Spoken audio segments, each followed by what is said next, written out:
Hello everyone, I'm Sia from Lonsdor. Today I will show you how to use K518 Pro to program 2018 Rover Freelander Smart Key. First, we need to prepare K518 Pro OBD communication cable, an original car key, and a new smart key produced by our Lonsdor. Now we plug in the OBD communication cable. The first step is to choose to generate smart key. Land Rover. Select the menu of the small card for 133 frequency. Put our key in the card slot. Click Generation. OK.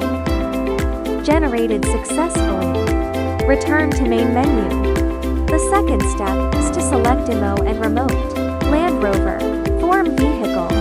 Select Land Rover's menu for 2015 to 2018. Program Smart Key. Select OBD without disassembly. Write Smart Key. OK. Is there a key that can start the current vehicle? Yes. Click OK. No, click to cancel. We have the original car keys. Click OK. Hold the original car key close to the card slot. Click OK. The current key ID is position 2. We choose position 1 to generate. Select Generate Working Key. Put the programming key into the card slot. Click OK. OK. Reading and writing key. Generated successfully. If the current vehicle is in an alarm state, please press the unlock button to disarm the alarm. If you need to continue to add keys, click OK. No need to click cancel.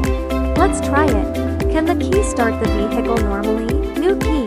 Hit the brakes. Press the start button. The new key starts the car successfully.